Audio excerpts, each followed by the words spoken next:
तुम सही कह रहे हो, यहाँ जरूर कुछ गड़बड़ है। ये सोचकर विक्रांत ने कहा, यहाँ मेरा इंतजार करो, मैं अंदर जाकर देखता हूँ। ये कहते हुए विक्रांत उस स्थान से अंदर घुस गया जहाँ से गौतम पहले प्रवेश कर चुका था। विक्रांत की दृष्टि अंधेरे से प्रभावित थी, इसलिए जैसे ही वह गोदाम में दाखिल हुआ, उसने ज़ॉम्बी को देखा। ज़ॉम्बी ने फौजी वर्दी पहनी हुई थी और यह वर्दी साफ तौर पर साधारण नहीं थी। यह ऐसी वर्दी तो बिल्कुल नहीं थी जिसे कोई आम आदमी पहन सके। उसके कमर में एक मूर्ति वही थी संजीव, जो हाथ के आकार की थी, बंधी हुई थी। ज़ॉम्बी केवल एक निश्चित सीमा के भीतर ही घूम सकता था, जिसका मतलब था कि यह ज़ॉम्बी जीवित रहते हुए यहाँ बंधा हुआ था। लेकिन किसी अज्ञात कारण से यह यहाँ मर गया और ज़ॉम्बी में बदल गया। विक्रांत ने ज़ॉम्बी को दरकिनार कर दिया और अन्य क्षेत्रों की जांच जारी रखी। हालांकि पूरा गोदाम भारी था, वहाँ कुछ सूखी मक्खियों के बीच के अलावा कुछ भी नहीं था। आखिरकार विक्रांत की नजर ज़ॉम्बी पर पड़ी। उसने देखा कि ज़ॉम्बी की सैंड नदी के अंदर कुछ बड़ा हुआ सा लग रहा था। विक्रांत ने हाथ बढ़ाया और खींचा, जिससे ज़ॉम्बी के कपड़े फट गए और उसमें से कपड़े बाहर गिर गए। विक्रांत ने देखा कि यह एक साधारण लड़की का बच्चा था। उसने उसे लापरवाही से उठाया और बोला, अंदर से एक पुरानी जेब भरी थी। जेब भरी खोलकर देखने पर उसमें एक तस्वीर थी। एक आदमी एक बच्चे को गोद में लिए हुए था। बाद में उसके सामने वाला ज़ॉम्बी था और बच्चा उसका बेटा होना चाहिए। संभवतः यह उसके लिए बहुत महत्वपूर्ण चीज थी, इसलिए वह इसे अपने शरीर पर करता था। बिना ज़्यादा सोचे समझे विक्रांत ने लापरवाही से जेब भरी को उसके कमरे में फेंक दिया। उसने ज़ॉम्बी की ओर देखा, कार्रवाई करने में बहुत आलसी था और सीधे गोदाम से बाहर निकल गया। गौतम पटेल के साथ मिलने के बाद वे जाने के लिए तैयार हो गए। उनका प्रस्थान बहुत सच था। विक्रांत ने एक बार फिर hallucinatory factor छोड़ा, जिससे ये साधारण लोग खड़े हो गए। विक्रांत और गौतम पटेल के चले जाने के बाद पहरेदारों ने फिर से अपनी आंखें खोली और अपने बगल में खड़ा देखते हुए बोल से देखने लगे। अच्छा हुआ कि मुझे कोई जान नहीं गया। ये देखकर उसने राहत की सांस ली। एक अन्य व्यक्ति का सिर अचानक झुक गया और वह तुरंत जाग गया। उसने अचेतन रूप से बाईं ओर देखा, फिर एक गंभीर भरी। हे भगवान, मैं फिर कैसे सो गया? क्या मैंने कल बहुत ज्यादा दवाएं ले ली थी? जागते रहने के लिए उसने अपना सिर जोर से हिलाया। उनमें से किसी को भी ये पता नहीं था कि जब वे बता दे रहे थे तब उनका अपना मजाक पहले ही खाली हो चुका था। दोपहर के समय लोगों का एक समूह बेस पहुंचा। विक्रम शर्मा स्वयं उनका स्वागत करने के लिए बाहर गया। बॉस का मान जाए, हमारा कमांडर सामने वाले बॉल इंतजार कर रहा है। कृपया मेरे पीछे आओ। बॉस का नाम का आदमी बंगला और सामान्य रूप से मोटा था। उसने विक्रम शर्मा की ओर देखा, उसकी आंखों में चिंता था।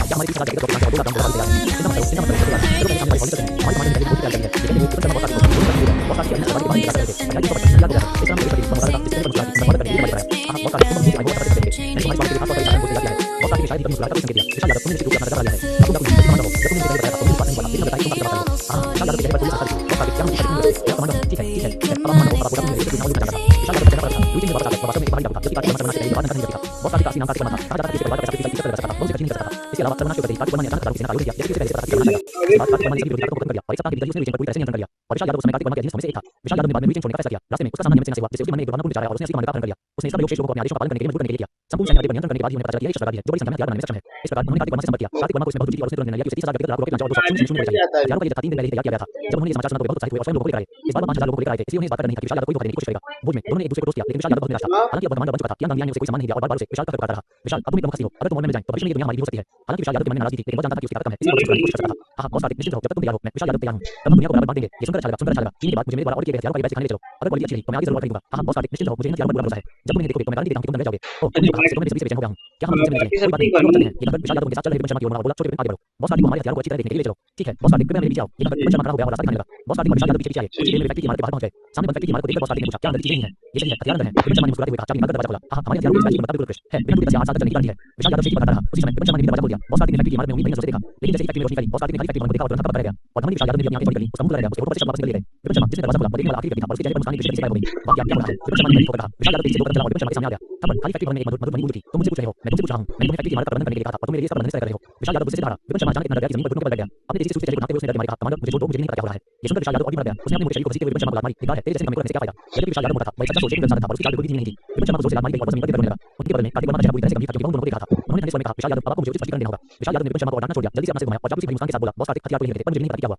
निश्चित रहो, हथियार जरूर इसके अंदर ही है और मैं उन्हें तुम्हारे लिए जरूर ढूंढूंगा। बोलने के बाद विशाल यादव ने निराशा भरी नजरों से विपिन शर्मा को घूरा और उससे चिल्लाया, जल्दी उठो, जाकर उन्हें मेरे लिए ढूंढो। विपिन शर्मा को बहुत बुरा लगा। सुबह जब उसने देखा तो वे अभी भी नहीं थे, लेकिन कम समय में सब कैसे चले गए। उसने अपनी गांड रगड़ी और फैक्ट्री की इमारत में इधर-उधर देखा। अचानक उसने स्टेशन के पास लाल रंग से सना एक सफेद कपड़ा दिखाई दिया। वह लड़खड़ाते हुए आगे आ गया। उसने असमंजस में हाथ में खून से सने सफेद कपड़े को देखा। अचानक उसकी पुतलियां तेजी से सिकुड़ गईं। उसके मन में एक डरावना नहीं हो सकता सेना। विपिन शर्मा जल्दी से बाहर भागा और एक आदमी को ऊंची आवाज में आदेश दिया, जल्दी जाओ, देखो कि गौतम पटेल अपने कमरे में है या नहीं। सिपाही तेजी से भाग गया। कुछ ही देर बाद सिपाही भागकर वापस भागा। ये बुरा है, गौतम पटेल ने 2 गार्डों को मार दिया और भाग गया। ये समाचार सुनते ही विपिन शर्मा की पुतलियां तेजी से सिकुड़ गईं और वह धड़ाम से जमीन पर गिर पड़ा।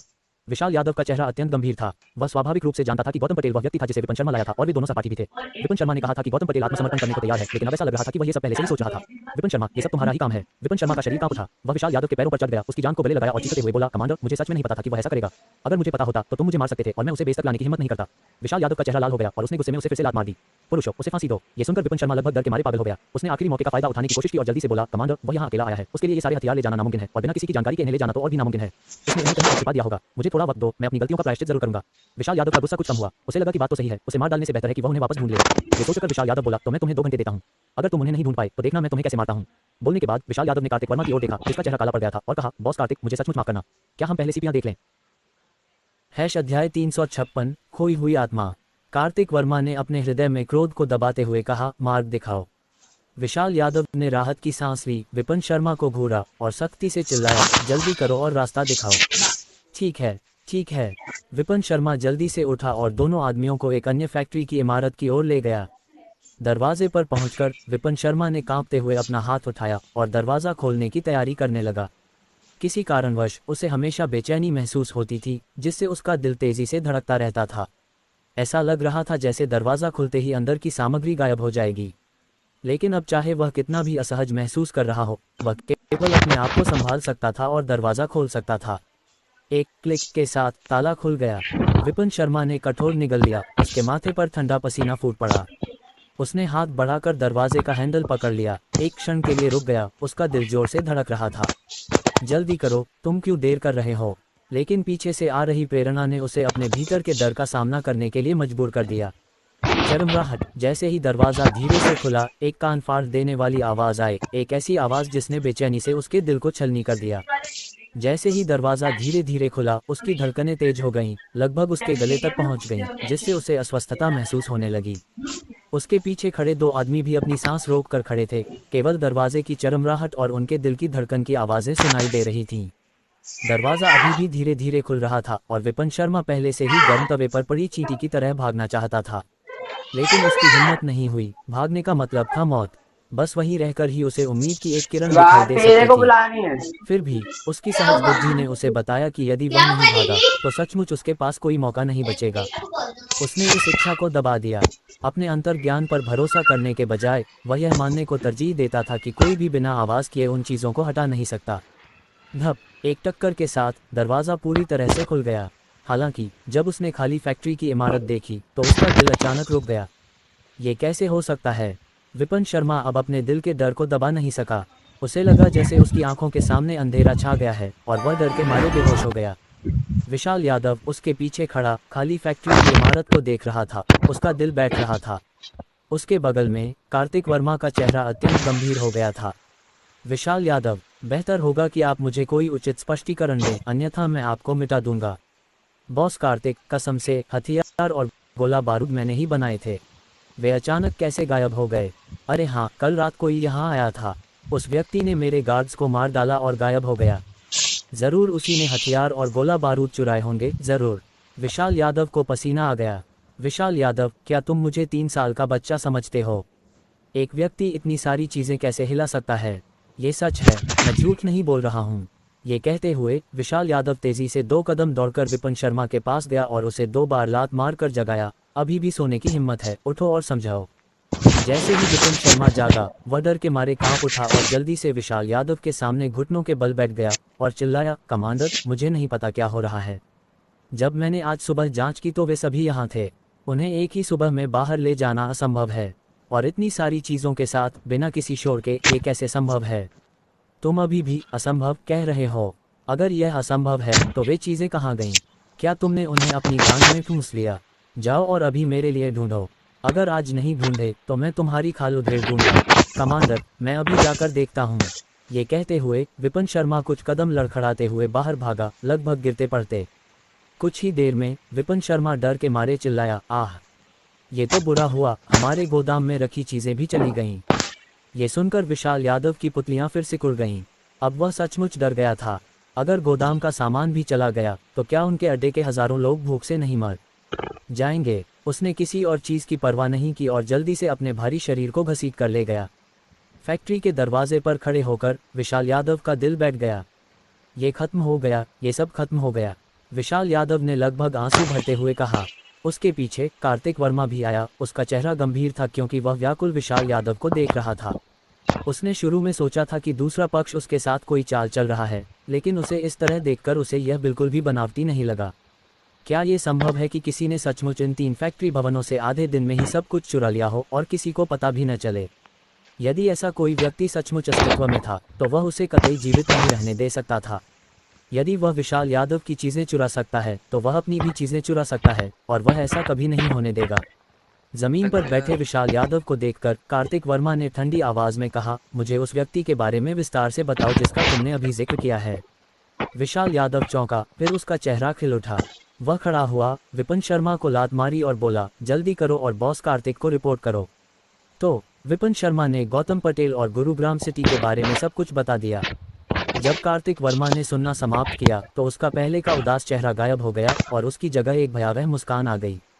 दिलचस्प बात है, उन्हें वाकई एक तेल क्षेत्र मिल गया। उनके पास भी एक तेल क्षेत्र था, लेकिन किसी को एक और तेल क्षेत्र मिलने में कोई आपत्ति नहीं थी। आखिरकार इतने रणनीतिक संसाधन की इतनी ज्यादा उपलब्धता पर कोई शिकायत तो नहीं करेगा। उसने विशाल यादव की ओर देखा और कहा, चलो आज की बात भूल जाते हैं। मैं तुम्हें मेरे लिए हथियारों का एक और जत्था बनाने के लिए 1 महीने का समय देता हूँ। अगर तुम असफल रहे तो मैं तुम्हें समझा दूंगा कि फूल इतने लाल क्यों होते हैं। इसके साथ ही कार्तिक वर्मा मुड़ गया और बाईं ओर चला गया। कार्तिक वर्मा को वापस जाते देख विशाल यादव ने एक लंबी सांस छोड़ी। उसने ठंडे भयावह भाव से विपिन शर्मा की ओर देखा, किसने तुम्हें तेल क्षेत्र के बारे में सब कुछ बताने को कहा? कमांडर, मैं गलत था। कृपया मुझे छोड़ दो। विपिन शर्मा को पता था कि उसने गलत बात कही है और उसने तुरंत दया की भीख मांगी।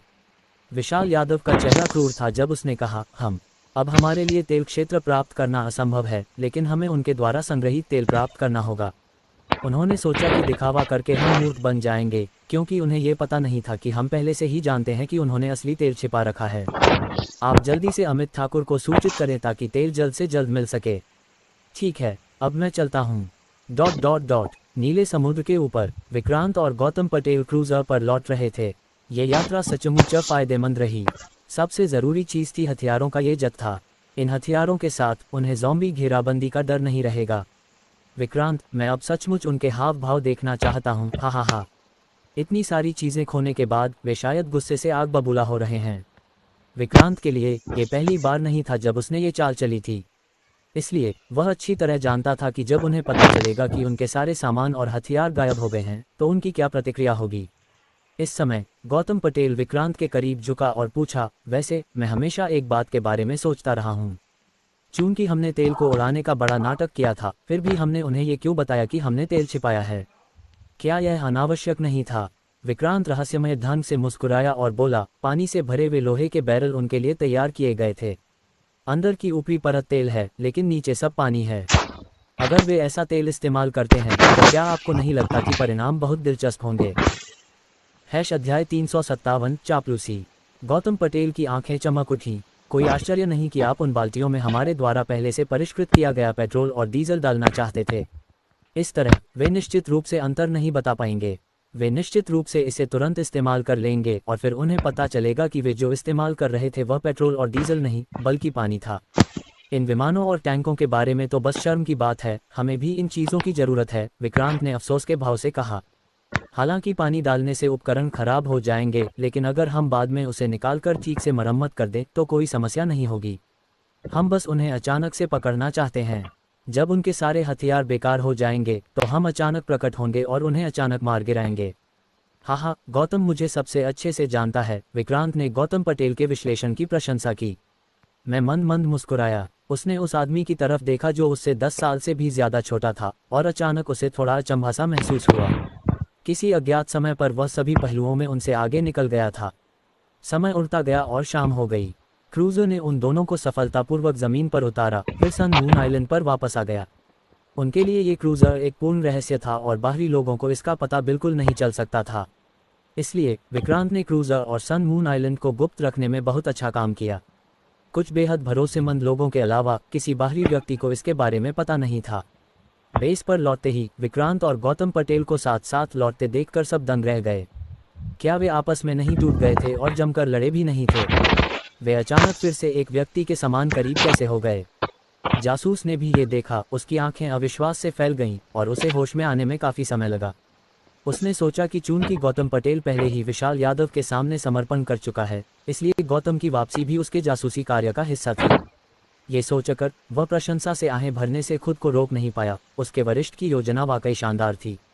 ये सोचकर वह चुपचाप एकांत स्थान पर चला गया ताकि यह समाचार अपने वरिष्ठ को बता सके और उसकी खूब चापलूसी कर सके। नमस्ते। कॉल तुरंत कनेक्ट हो गई, लेकिन लाइन के दूसरे छोर से एक अधीर आवाज़ आई। उसने ध्यान नहीं दिया और कहा, बॉस, मैंने देखा कि गौतम पटेल फिर से वापस आ गया है और वह विक्रांत के बहुत करीब है। बॉस, ये कदम वास्तव में शानदार है। गौतम को जासूस के रूप में वापस आने देना, और वह विक्रांत का भाई हुआ करता था। भले ही उनके बीच थोड़ी अनबन हुई हो, लेकिन उनकी पिछली भावनाएं अभी भी हैं। इस तरह जब तक दोनों में सुलह हो जाती है, वह निश्चित रूप से अधिक जानकारी प्राप्त करने में सक्षम होगा। उस समय हम विक्रांत की पीठ में छुरा घोंप सकते हैं। भाई द्वारा धोखा दिए जाने का स्वाद काफ़ी संतोषजनक होना चाहिए। हे। ओह, मुझे भी एक अच्छा विचार आया। हम गौतम पटेल के साथ मिलकर विक्रांत की सभी आपूर्ति और हथियारों को स्थानांतरित कर सकते हैं, जिससे वह कहीं जाने के लिए रोएगा नहीं। उस समय अपने भाई के विश्वासघात के साथ साथ आपूर्ति और हथियारों के नुकसान के साथ विक्रांत निश्चित रूप से मर जाएगा। बॉस, ये चाल सचमुच शानदार है।